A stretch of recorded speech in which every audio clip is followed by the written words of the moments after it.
ये है वरुण और ये है वरुण की पत्नी प्रीति। ये है इन दोनों का बेटा डुग्गू। डुग्गू के शरीर में जो सेल्स है उन सेल्स में जो डीएनए है वो डीएनए इसने अपने माँ और पिताजी से इनहेरिट किया है। सिमिलरली वरुण ने भी अपने सारे डीएनएज अपने माँ और पिताजी से इनहेरिट किया है और ये प्रीति के केस में भी लागू है। वरुण के बॉडी का जो सेल्स है, जो नॉर्मल सेल्स है जिन्हें कि सोमैटिक सेल्स कहा जाता है, इन सोमैटिक सेल्स में 46 क्रोमोसोम्स है। हर इंसान के शरीर में 46 क्रोमोसोम्स होता है, सेल में 46 क्रोमोसोम्स होता है। इन 46 क्रोमोसोम्स में से 23 इसने अपने पिता से इनहेरिट किया है और 23 अपने माँ से इनहेरिट किया है। इन 46 क्रोमोसोम्स को हम कुछ इस तरह से रिप्रेजेंट करते हैं कि 22 पेयर्स हैं क्रोमोसोम्स का और एक एक्स क्रोमोसोम है और एक वाई क्रोमोसोम है। यहां पर चूंकि वाई क्रोमोसोम है इसीलिए वरुण एक मेल है, एक पुरुष है। अगर यहां पर एक्स क्रोमोसोम होता तो वो फीमेल होता। अब यहां पर ये जो 22 क्रोमोसोम्स का पेयर्स है, इन पेयर्स में भी कुछ खास बातें हैं। जैसा कि हमने यहाँ पर एक पेयर ऑफ क्रोमोसोम्स को ड्रॉ किया है, ये एक क्रोमोसोम, ये दूसरा क्रोमोसोम, ये दोनों मिलके एक पेयर बना रहा है। तो 22 पेयर्स में से हर पेयर का जो क्रोमोसोम है उनमें से एक क्रोमोसोम फादर से मिलता है और दूसरा क्रोमोसोम मदर से मिलता है। इसका मतलब जो 22 पेयर्स है, यहाँ पर एक और पेयर, यहाँ पर एक और पेयर, यहाँ पर एक और पेयर, ये जो पेयर्स है इन पेयर्स में से हर एक पेयर में एक फादर से मिला हुआ क्रोमोसोम है, एक मदर से मिला हुआ क्रोमोसोम है। ये भी फादर से, ये मदर से, ये फादर से, ये मदर से। और फिर एक एक्स क्रोमोसोम है और एक वाई क्रोमोसोम है। यहाँ पर ध्यान दें, ये एक्स क्रोमोसोम माँ से इनहेरिट हुआ है और ये वाई क्रोमोसोम फादर से मिला हुआ है, पिता से मिला हुआ है। अगर पिता का भी एक्स क्रोमोसोम यहां पर आ जाता तो वरुण फीमेल होता।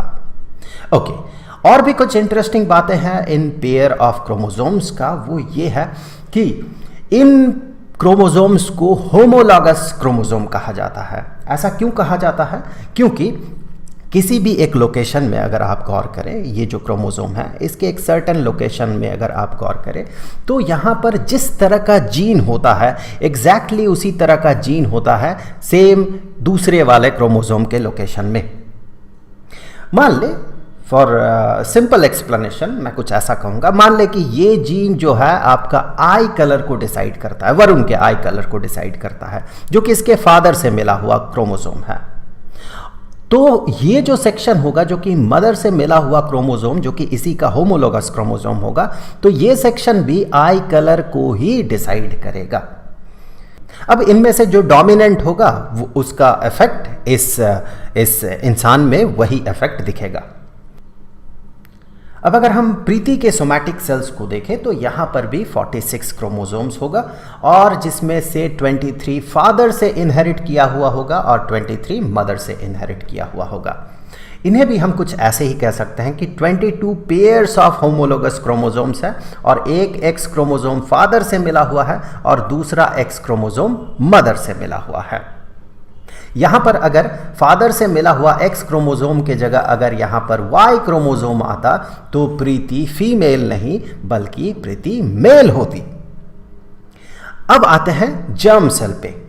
जर्म सेल इस तरह का सेल होता है जो कि रिप्रोडक्टिव सेल्स को क्रिएट करता है, जैसे कि मेल के केस में स्पर्म और फीमेल के केस में ओवम। तो ये जर्म सेल, इनमें भी 46 क्रोमोसोम्स होता है और यही जर्म सेल आगे चल के स्पर्म मेल के केस में और फीमेल के केस में ओवम प्रोड्यूस करता है। इंटरेस्टिंग बात यह है कि स्पर्म और ओवम में 46 नहीं बल्कि 23 क्रोमोसोम्स होता है और स्पर्म जाके ओवम को फर्टिलाइज करता है और नए लाइफ का इंसेप्शन होता है। जिस प्रोसेस में जर्म सेल स्पर्म या ओवम बनाता है उस प्रोसेस को कहा जाता है मायोसिस। ये मायोसिस एक तरह का सेल डिवीजन है।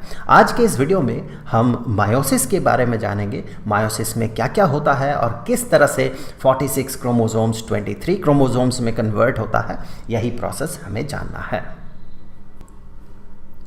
मान लें कि ये एक जर्म सेल है। 46 क्रोमोसोम के बजाय हमने यहाँ पर for the sake of simplicity हमने सिर्फ 4 क्रोमोसोम को ड्रॉ किया है। 2 होमोलोगस पेयर ऑफ क्रोमोसोम्स, ये एक पेयर है और ये एक पेयर है। यहाँ पर ये फादर से मिला हुआ क्रोमोसोम है, ये मदर से मिला हुआ क्रोमोसोम है, ये भी फादर से और ये मदर से मिला हुआ क्रोमोसोम है। तो यहाँ से हम शुरुआत कर रहे हैं, तो इस चीज़ को यहाँ पर ड्रॉ कर लेते हैं कि ये है जर्म सेल। अब इस जर्म सेल में होगा मायोसिस। मेल के केस में ये स्पर्म प्रोड्यूस करेगा और फीमेल के केस में ये ओवम प्रोड्यूस करेगा। मायोसिस का प्रोसेस थोड़ा लंबा होता है। यहाँ पर सबसे पहले तो इंटरफेज होता है, फिर मायोसिस 1 होता है और फिर मायोसिस 2 होता है। इंटरफेज में सबसे पहले तो ग्रोथ फेज होता है, जहाँ पर कि सेल बड़ा होता है, इसका जो रिक्वायर्ड न्यूट्रिएंट्स है उसे वो कंज्यूम करता है, उसे प्रोड्यूस करता है, रिक्वायर्ड प्रोटीन को सिंथेसाइज करता है। फिर इसका होता है सिंथेसिस फेज। सिंथेसिस फेज में सबसे पहले तो ये जो क्रोमेटिन है ये खुद को रेप्लिकेट करता है और एक जगह से वो ओरिजिनल और रेप्लिकेटेड जो कॉपी है वो एक जगह से अटैच्ड होता है, जिसे कि हम सेंट्रोमियर कहते हैं। जैसे कि ये मान ले क्रोमेटिन है, ये क्या करेगा, सबसे पहले तो अपने आप को रेप्लिकेट करेगा और ये जो कॉपी है ये कॉपी इसके साथ ओरिजिनल के साथ एक जगह पे अटैच्ड हो जाएगा। इस जगह को कहा जाता है सेंट्रोमियर। और ये जो 2 स्ट्रैंड्स है ओरिजिनल और कॉपी, इन दोनों को कहा जाता है क्रोमेटिड्स और हम इसे कहते हैं सिस्टर क्रोमेटिड्स। ये जो है यही आगे चल के कंडेंस्ड होता है और कंडेंस्ड होके ये बनाता है क्रोमोसोम।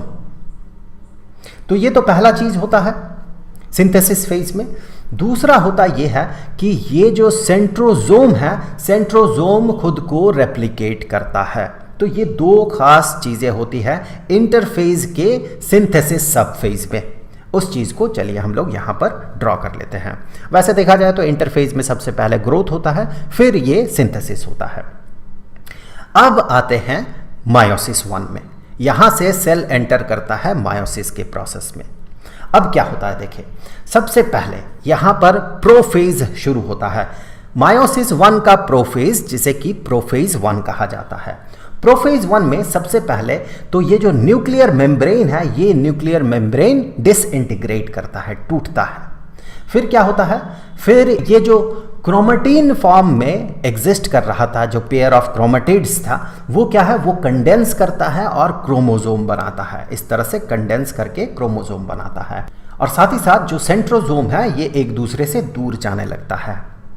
इस फेज में एक बहुत ही इंटरेस्टिंग चीज़ होता है, वो ये कि यहाँ पर जो होमोलोगस क्रोमोसोम्स है, ये होमोलोगस क्रोमोसोम्स बहुत करीब आ जाता है और करीब आके इन सम केसेस, हमेशा नहीं, इन सम केसेस ये जीन को एक्सचेंज करता है। इसका जीन इसमें आ जाता है और इसका जीन इसमें आ जाता है।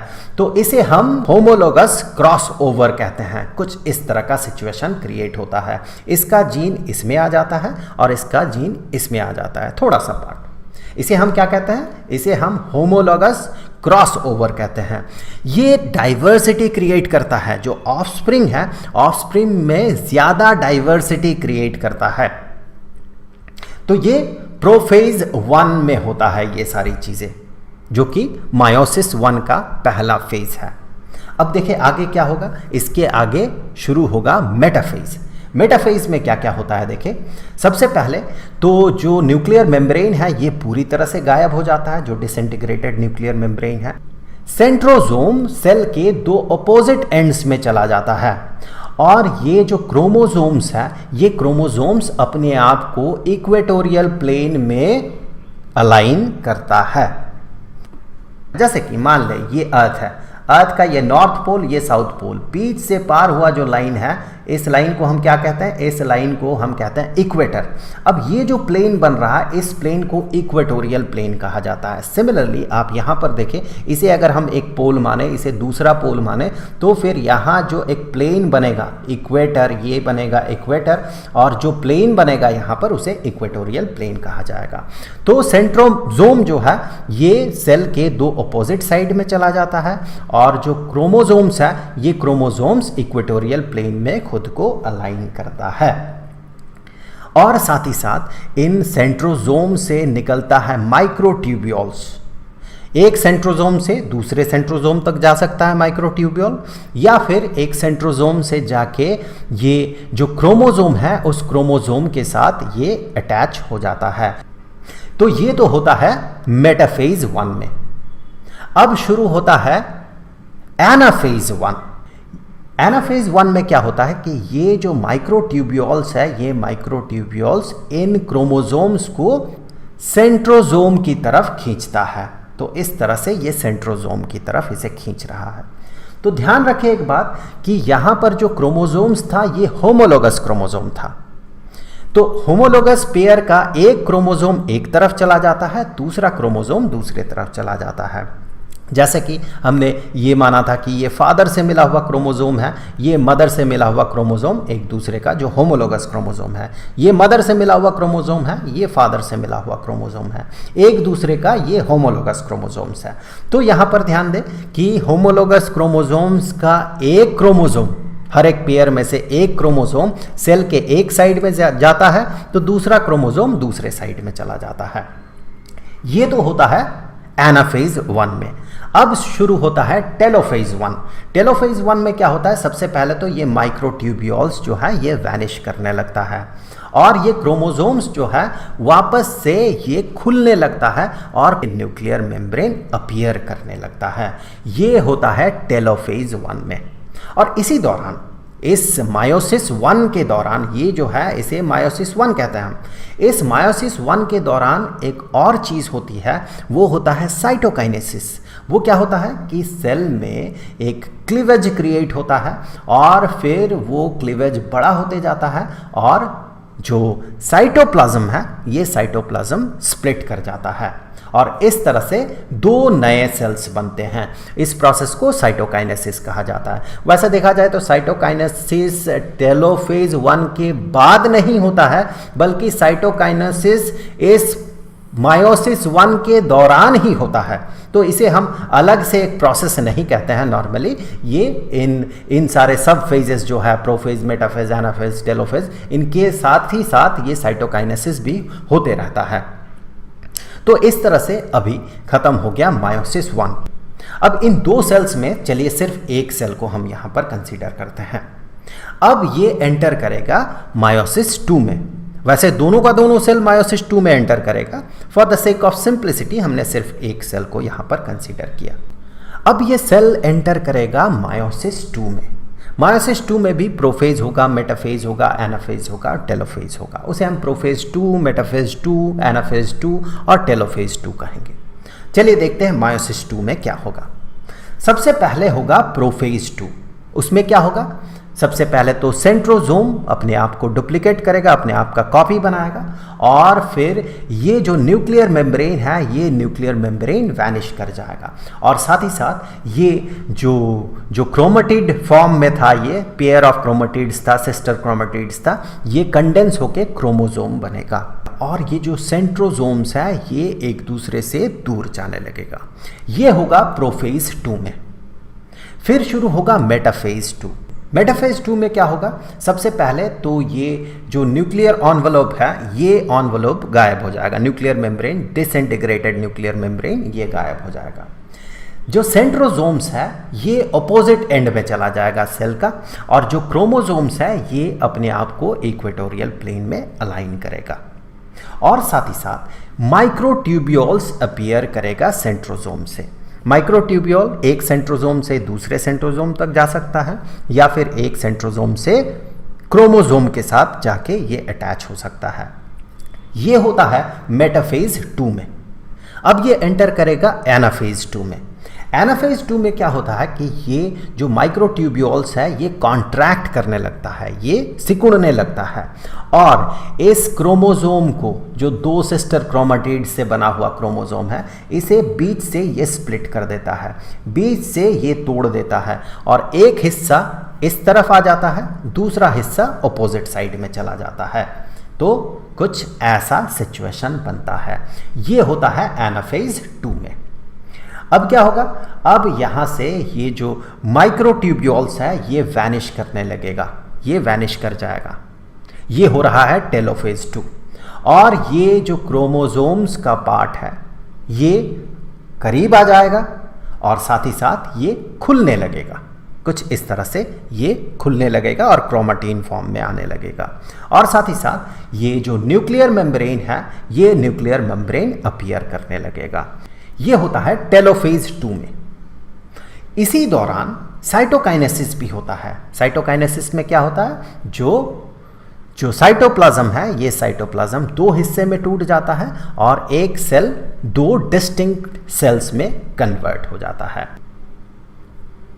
तो ये रहा साइटोकाइनेसिस। हमने शुरुआत किया था जर्म सेल से, जहां पर कि 4 क्रोमोसोम्स था जिसके न्यूक्लियस पे, और जब हम खत्म कर रहे हैं तो एक सेल से बन रहा है 4 सेल्स।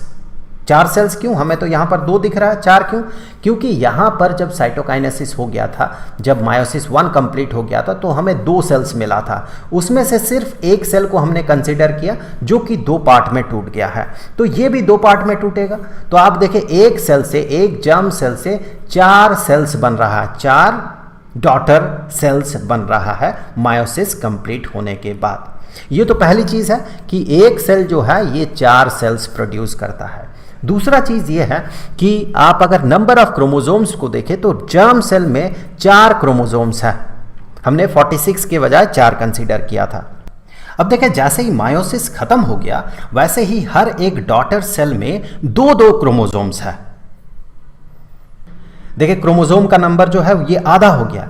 इसीलिए जब जर्म सेल, इंसान का जर्म सेल जिसमें कि 46 क्रोमोसोम्स होता है, ये 4 सबसे पहले तो 2 में टूटता है, फिर ये 4 में टूट जाता है, 4 डॉटर सेल्स में, और यही बनता है स्पर्म या ओवम, और हर एक में 46 का आधा 23 क्रोमोसोम्स होता है। यहां पर कुछ चीजें मैं और लिख दूं कि ये जो पार्ट है, ये दिस सेक्शन, ये है मायोसिस, ये है मायोसिस 1, और ये जो है ये है मायोसिस 2।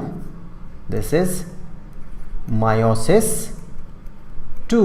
मायोसिस 1 और मायोसिस 2 मिला के पूरा मायोसिस कंप्लीट होता है। तो मुझे उम्मीद है कि यह वीडियो आपके लिए हेल्पफुल रहा होगा। अब अगले वीडियो में हम नेक्स्ट टॉपिक पे बात करेंगे, जिस वीडियो का लिंक आपको यहाँ पर स्क्रीन पे मिल जाएगा। अब जाते जाते मैं आपको बता दूँ, स्टैंडर्ड 9th के लिए बायोलॉजी का chapter the fundamental unit of life के सारे वीडियोज़ का जो प्लेलिस्ट है उसका लिंक आपको नीचे डिस्क्रिप्शन में मिल जाएगा। तो आई होप कि अगले वीडियो में फिर मुलाकात होगी। तो मिलेंगे आपसे अगले वीडियो में, तब तक के लिए खुश रहें। Good bye.